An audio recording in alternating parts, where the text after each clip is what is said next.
Olá, boa tarde. Mais uma vez, seja muito bem-vindo. Nós estamos ao vivo. Agora são 15 horas e 30 minutos pontualmente, pelo horário de Brasília. Eu sou o Kleber Werneck e a partir de agora você confere comigo as principais notícias nesta edição da tarde do Redação Hit.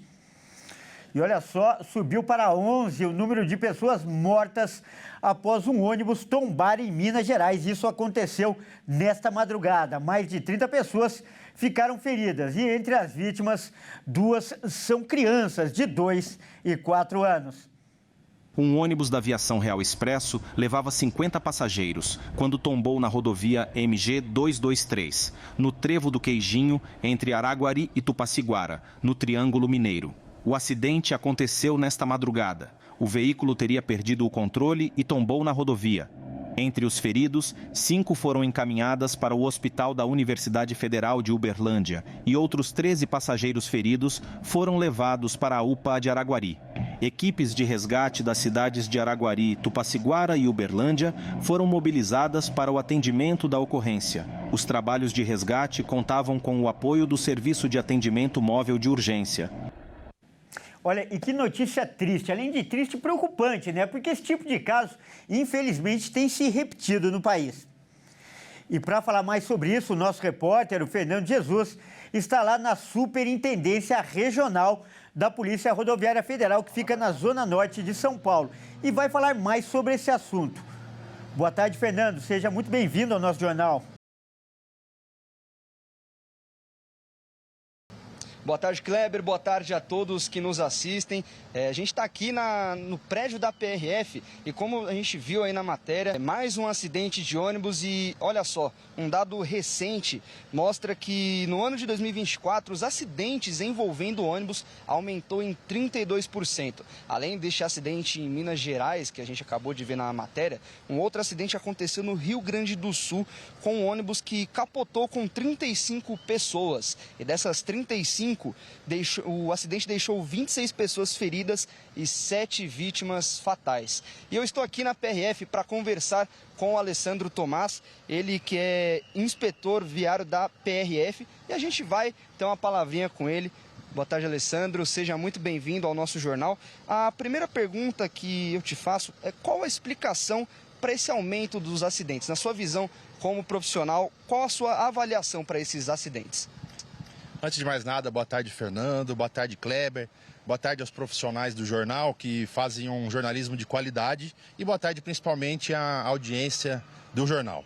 Bem, é lamentável, Fernando, qualquer tipo de sinistro, qualquer tipo de acidente em rodovia que envolva mortos ou feridos graves. Quando você se depara com esse tipo de acidente que envolve ônibus, onde tem muitas pessoas, muitos passageiros envolvidos, o número de lesionados e eventualmente de mortos é muito alto. Então são números que assustam, assim, são números que impactam todos nós, né? Um acidente de trânsito, ele tem repercussões materiais, repercussões trabalhistas, repercussões previdenciárias e principalmente repercussões afetivas. Ninguém quer ter um familiar envolvido nesse tipo de sinistro.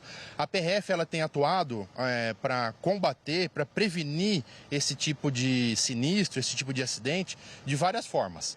A Coordenação Geral de Segurança Viária da PRF, ela tem a sua coordenação de policiamento e fiscalização, que incrementa a fiscalização do trânsito rodoviário em alguns locais onde está tendo um aumento, onde está tendo uma possibilidade de ocorrência desse tipo de acidente. A área de educação para o trânsito faz um trabalho importantíssimo em prevenção, em educação para o trânsito, e a gestão da PRF no geral, seja em Brasília, seja nas superintendências em cada estado, ou nas delegacias, em cada localidade mais específica, ela faz o seu planejamento baseado em dados, baseado em números. O planejamento da PRF hoje é feito de maneira científica, com base nos dados coletados por cada policial rodoviário que atende aquele sinistro de trânsito. Tá certo. Em relação à fiscalização dos veículos, como é feita essa fiscalização de cada ônibus que vai às ruas? É importantíssima essa fiscalização, Fernando. Quando um veículo de transporte de passageiros é abordado, nós verificamos as condições do veículo. Então isso envolve a verificação dos pneus, a verificação da suspensão, a verificação do sistema de freios, a presença do cinto de segurança, enfim, o estado geral desses veículos. Nós verificamos também a situação e as condições dos condutores, do motorista, através do teste do etilômetro, o famoso bafômetro. Nós verificamos se esse condutor ele está capacitado, de acordo com a legislação de trânsito, para fazer a condução e o transporte daqueles passageiros. Existem cursos especializados nisso. E verificamos também as condições da rodovia. Esse é um dado importante, porque a PRF ela tem operações temáticas específicas e operações em geral, onde ela verifica a situação das rodovias, a situação das vias. Onde tem muito buraco, onde falta um guarda-reio, onde tem algum tipo de vegetação, ou onde o pavimento pode potencializar, pode aumentar a probabilidade de ocorrência de sinistro. Então a PRF ela ataca de várias frentes para evitar esse tipo de acidente. Tá certo, muito bem falado agora. Além da boa qualidade dos veículos, as pistas também precisam estar em condições. E no caso onde as pistas não estão em boas condições para a viagem, qual é o procedimento? O que deve ser feito com essas pistas? Bem, as rodovias, as pistas, como você disse, elas podem ou não ser concedidas para uma empresa. Se uma empresa for concedida, a gente está tratando de uma concessionária que cuida ali daquele trecho e cobra uma tarifa por isso. Aí a cobrança é feita em face da própria concessionária. Vou dar um exemplo, a rodovia Presidente Dutra, que liga duas importantes capitais aqui no país. Ela tem uma concessionária que administra. Então essa concessionária é responsável pela manutenção, conservação, pintura de faixa, enfim, ela é responsável por oferecer as melhores condições de segurança possível. Isso tudo é previsto em contratos, em legislação. Quando a rodovia não é concedida, é o próprio governo que cuida dessa rodovia. Se for uma rodovia federal, é o DENIT que cuida. Se for uma rodovia estadual, é o DR, outros órgãos que cuidam. Então, esses órgãos, igual às rodovias concedidas, também são responsáveis por cuidar da conservação das rodovias.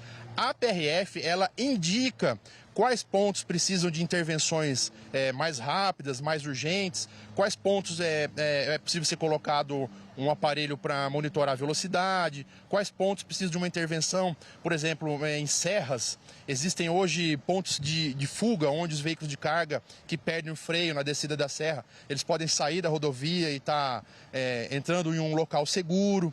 Enfim, é um ponto fundamental também a conservação das rodovias. O Brasil escolheu há alguns anos, há muitos anos, aliás, o modal rodoviário. Então as rodovias é por onde passa a maior parte dos passageiros, dos veículos de carga e de transporte no Brasil. Então são muitas rodovias, são muitos quilômetros de rodovia.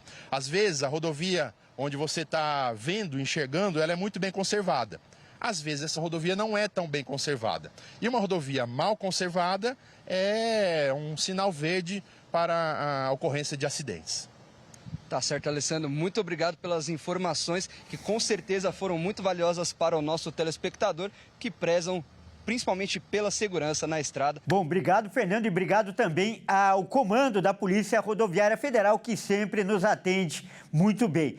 Bom, vamos fazer então um giro pelo país, né, com os nossos repórteres. Olha só, um vídeo feito por uma câmera de segurança mostra um momento em que um assaltante, ou melhor, um grupo de assaltantes, invadiu um restaurante no Rio de Janeiro. Eles roubaram o caixa e os funcionários, mas foram presos na saída. E quem vai contar os detalhes agora é o Anderson Nascimento.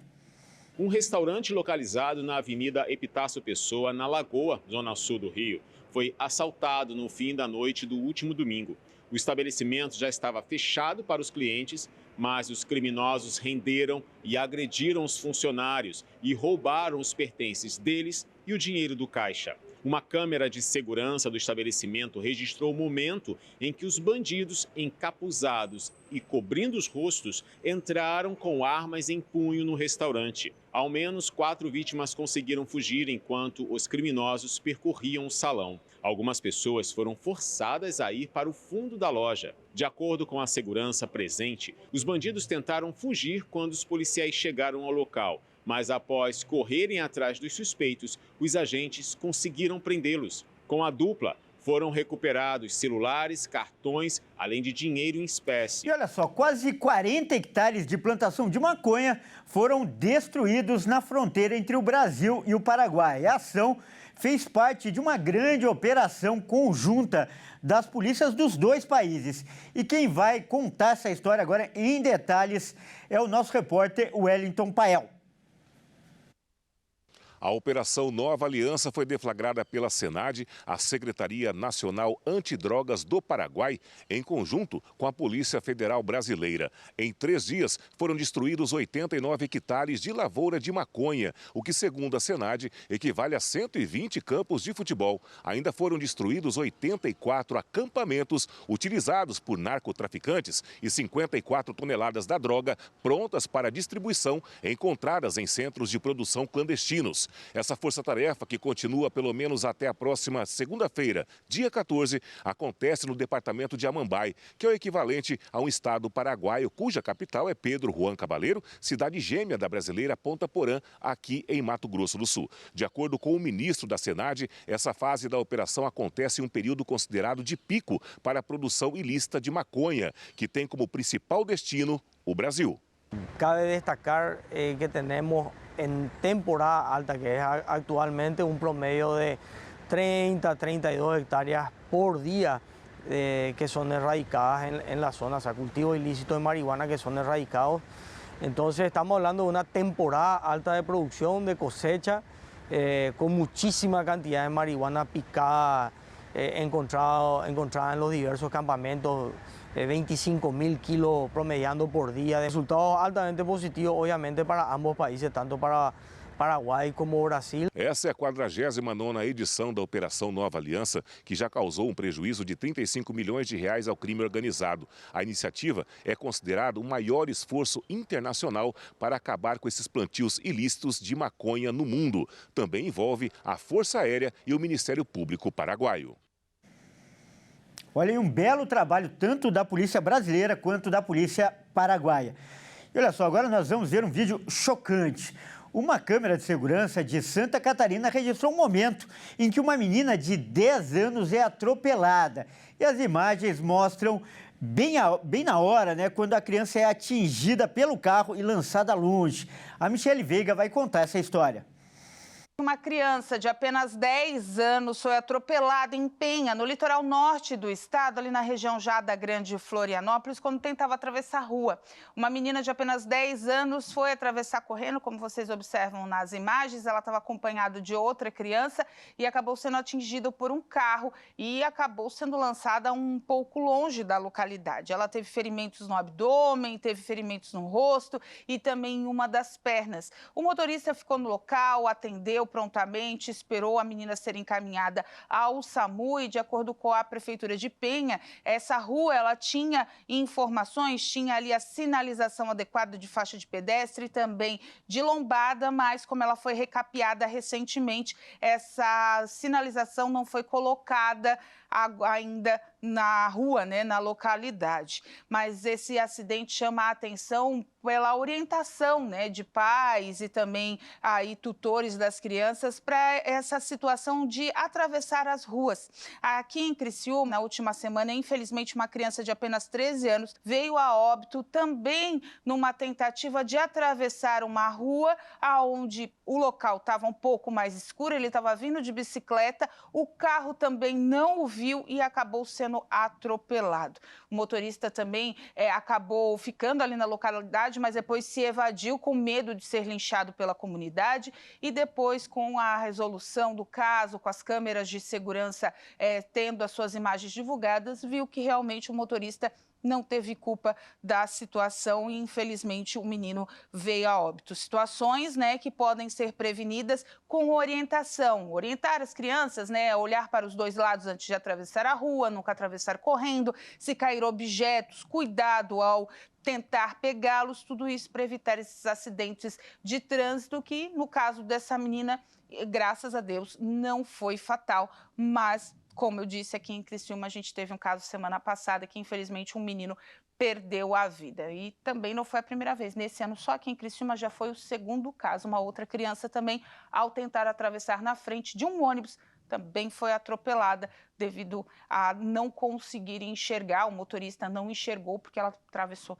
na frente do ônibus. Enfim, situações que podem ser prevenidas com orientação e também sinalização das ruas. Tá aí o trabalho da Michele Veiga, sempre muito competente, e fica o alerta para os pais e responsáveis. Criança não pode ficar sozinha na rua. Vamos mudar de assunto agora porque hoje é o Dia Mundial do Combate ao Câncer. E essa data tão relevante tem o objetivo de conscientizar a população sobre a importância da prevenção, do tratamento e do diagnóstico precoce. Vamos conferir. O Dia Mundial do Combate ao Câncer busca conscientizar a população sobre os sinais e sintomas da doença, além de reforçar a importância da prevenção e estimular a busca de hábitos melhores e uma vida mais saudável. Os dados do Instituto Nacional de Câncer, o INCA, apontam que são esperados cerca de 5.450 novos casos de câncer por ano. As estimativas do Instituto apontam que o país registrou cerca de 704 mil novos casos entre os anos de 2023 a 2025. Os tipos de câncer mais comuns são os do colo do útero, próstata, mama, estômago, pulmão e intestino. Especialistas reforçam a importância do diagnóstico precoce. Isso porque ele pode salvar vidas. O câncer do colo uterino, por exemplo, quando descoberto em seu estágio inicial, as chances de cura crescem em 90%. Além disso, manter uma alimentação saudável, praticar exercícios, como também evitar o consumo de álcool, cigarro e a exposição prolongada ao sol, ajudam na prevenção da doença. Por isso, este dia é tão importante para lembrar que a doença pode ser prevenida e tratada, e que a informação e conscientização são grandes passos para ajudar no combate. Realmente um assunto muito importante. Então, para falar mais sobre isso, nós vamos conversar agora com uma especialista. A nossa convidada é a doutora Fernanda Ayala, ela que é médica geneticista. Boa tarde, doutora Fernanda, seja muito bem-vinda. Grande prazer recebê-la no nosso jornal. Imagina, Kleber, o prazer é todo meu. Com certeza uma data muito importante, não pode passar em branco, né, doutora? E eu queria lembrar que uma recente pesquisa feita pelo Instituto Datafolha mostra que o câncer é o maior medo dos brasileiros. Olha só, 27% dos entrevistados deram essa resposta. E eu pergunto, o câncer ainda é uma sentença de morte ou a chance de cura tem aumentado nos últimos anos, doutora? Exatamente, o câncer, esse nome, né? Antigamente as pessoas nem falavam nele, né? Falavam CA ou minimizavam, né? Porque realmente a incidência da morte, né? A mortalidade era muito grande, mas agora, com os avanços na medicina, a informação, a prevenção, né? Até você pode fazer cirurgias redutoras de risco. A gente consegue, então, reduzir bastante essa mortalidade e não precisa mais ser uma sentença ao câncer. Hoje a gente fala, né, quem estuda sobre isso, porque eu sou médica geneticista e atuação em oncogenética, a gente fala que o câncer já é uma questão, uma condição crônica, principalmente se for detectado precocemente, né, cedo. Olha, doutor, então já começamos com otimismo, né, com esperança para as pessoas, o que é muito bom. E na sua opinião, na sua avaliação, né, dentro da sua especialidade, qual foi a maior evolução no tratamento? Então, a maior evolução foi a oncologia de precisão, onde a gente trata, no meu doutorado, em 2011, a gente já investigava o perfil molecular individual do tumor de cada pessoa. E a partir daí traçava alternativas ou intensificava o tratamento da pessoa, de modo que seja um pouco mais personalizado, como se, por exemplo, uma terapia-alvo, não só para o tumor, mas também para a pessoa, onde vai ser mais eficaz e com menos efeito colateral, aumentando então as chances de vida, porque vamos atacar a genética, a biologia específica do tumor, não atacando de forma geral todas as células sadias. Correto. Agora, o diagnóstico precoce continua sendo fundamental para o tratamento, não é, doutora? Os pacientes devem... É ele que salva. É isso que eu ia até perguntar, para a gente enfatizar. Os pacientes devem ficar atentos a quê? Há sinais concretos ou nem sempre essa doença se manifesta tão claramente? nem sempre é tão claro, né? Para mim, que estudo e sei os sintomas iniciais, que, por exemplo, dor persistente abdominal, sangue na urina persistente, nódulos em regiões mamárias, né? Uma dificuldade de evacuar ou diarreia junto, intercalando, são sinais que a gente tem que investigar. Nem sempre é câncer, mas vale a pena. Outro sinal é uma perda inexplicada de peso. Também é um outro sinal que a gente tem que investigar. Alertas importantes, então. E a gente viu na reportagem também os tipos mais comuns, né? Que são colo do útero, próstata, mama, entre outros, né? Estômago também, pulmão e intestino. Quais as recomendações que você faz para quem nos assiste em relação à prevenção? Vamos lá. Então, a gente pode dividir em gênero, né? Mulher e homem. Mulher, tirando todos os tumores de pele não melanoma, né? Entre as mulheres, o mais prevalente mesmo é a mama. Nos homens, a próstata. Depois, em ambos, é o intestino, colo retal. Depois, no homem vem o pulmão e na mulher, o colo uterino. Então, a prevenção começa mesmo com o estilo de vida, né? Melhorando os hábitos, que vai desde uma alimentação mais natural, né, menos industrializados, mais fibras, mais iogurte, né, e diminuindo toda essa questão industrializada, né. E vamos, então, partir para o exercício físico regular, manejo do estresse, que é bastante importante, evitar ou diminuir, o quanto puder, o tabagismo, com certeza, o alcoolismo, né, o álcool, diminui o consumo de álcool, e uma coisa importante é a obesidade. Tentar, então, evitar ou controlar ou fazer algum processo de emagrecimento, caso seja necessário. E também uma coisa importante, já que a gente está falando de colo retal, é as vacinações de colo do útero, é a vacinação contra HPV, que é bastante importante também para prevenir, principalmente nas pessoas de 13 até 13 anos de idade, né? Que não teve contato ainda com o vírus. Tá certo, então nós acabamos de conversar com a doutora Fernanda Ayala, ela que é médica... Outra coisa importante que eu queria falar, pois não, fica à vontade. É o histórico familiar, né? A gente ficou falando só em hábitos de vida, histórico familiar. Se na família tem uma alta incidência de câncer de mama, ovário, intestino, próstata, pâncreas, principalmente, e ovário, é indicado, então, fazer um rastreio de cuidados de alto risco para câncer. Ou seja, essas pessoas, se for identificada alguma alteração genética, como no caso da Angelina Jolie, elas são consideradas pessoas de alto risco para câncer, então a prevenção delas é indicada de forma diferente e assim como o rastreio é mais intensificado. Caso isso tenha na sua família, aí você tem que procurar um médico especialista nessas questões, como um geneticista, por exemplo. Tá certo. Doutora, quero enfatizar que você é prioridade aqui. Afinal, a prestação de serviço que você está fazendo para o nosso telespectador é de um valor imensurável. São informações que podem salvar vidas. Por isso, eu agradeço muitíssimo a sua participação e, mais uma vez, digo que nós acabamos de conversar com a doutora Fernanda Ayala, ela que é médica geneticista. Muito obrigado, doutora. Obrigada a você, Kleber. Boa tarde, pessoal. Grande abraço. Se cuidem. Bom, vamos mudar de assunto porque agora é hora da gente falar de esportes aqui no Redação Hit. Quem vai trazer as informações, vou pedir para entrar aqui no estúdio, é o Caio Veríssimo. Boa tarde, Caio, seja bem-vindo, nosso parceiro. Não pôde estar ontem, mas já está aqui, marcando presença, trazendo as notícias do esporte, esse quadro tão importante que muita gente gosta, né, Caio? Mas hoje nós não vamos começar falando de esporte, não. Vamos começar falando de economia, né, Caio? Parece estranho, mas eu vou explicar. É que o famoso tarifaço do Trump também teve impacto no esporte, né, Caio? Isso aí, Kleber. Boa tarde a você, boa tarde a todos que nos assistem. Bom, muitos bilionários que são donos de clubes estão perdendo diariamente milhões de dólares devido à instabilidade, né, do mercado mundial. E, claro, isso traz impacto direto no esporte. Vamos ver. Com o recente anúncio do tarifaço do presidente americano Donald Trump a muitos países mundo afora, vários setores da economia global sentiram o impacto da decisão. Desde pequenos comércios a multinacionais, quem também entrou em prejuízo foi o setor esportivo.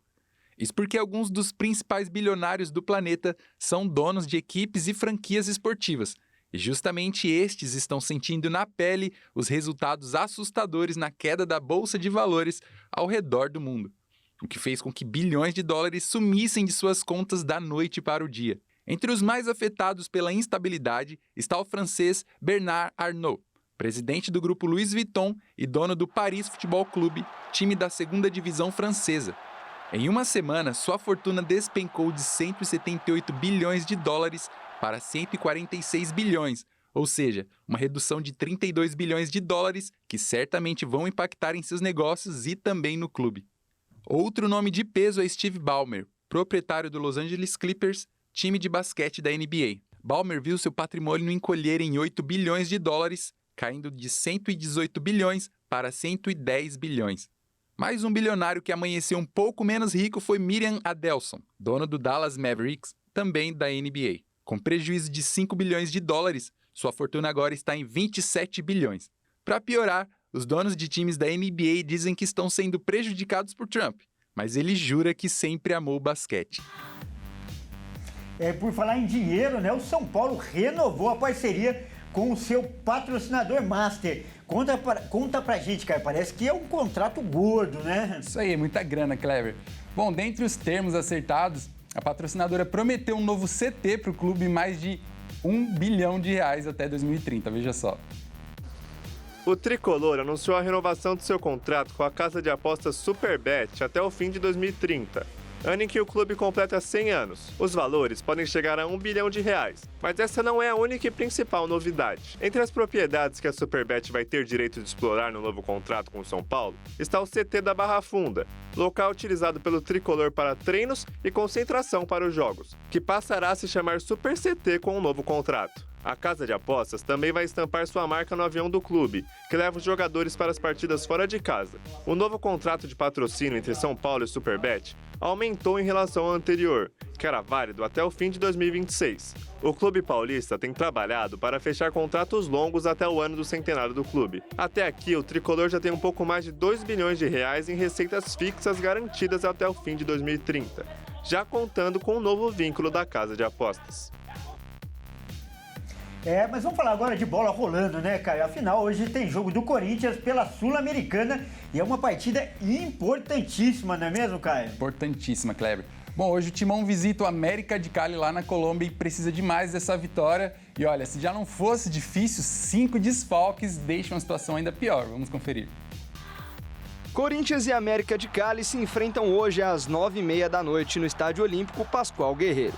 Os donos da casa começaram bem a Sul-Americana, vencendo o Racing do Uruguai em Montevidéu por 3-1. Os colombianos são os líderes do Grupo C e vão atrás de uma vitória nesta noite para se distanciarem do Corinthians dentro da chave. Já o Timão começou mal a competição e perdeu por 2-1 contra o Huracan. Além da vitória, os argentinos quebraram a sequência de vitória do Corinthians dentro de casa, que já durava mais de 6 meses. Agora o Timão precisa da vitória para reconquistar a confiança na competição. O Timão também precisa lidar com as lesões. Até o momento, o goleiro Hugo Souza, os meias Rodrigo Garro, o atacante Memphis Depay e os defensores Angileri e Gustavo Henrique desfalcam o elenco alvinegro. Na Conmebol Sul-Americana, o primeiro melhor de cada chave vai direto para as oitavas de final. Os segundos colocados se classificam para os playoffs, que é a fase em que disputam vaga nas oitavas contra os terceiros colocados da fase de grupos da Conmebol Libertadores. É isso aí, eu fico por aqui, Kleber, mais 18h30 estou de volta para trazer o resumo dos jogos que a gente vai ver nessa noite, tá bom? Um abraço a você e a todos que nos assistem. Muito obrigado, tá marcado então às 18h30 a gente traz mais esporte para você. E essa edição fica por aqui, eu agradeço demais a sua companhia. E não se esqueça que você que não é de São Paulo, você que não é de São Paulo, fique com a sua programação local. E você que é de São Paulo, fique com o Consulta o Doutor e a Dani Paris. Até mais. Tchau, tchau.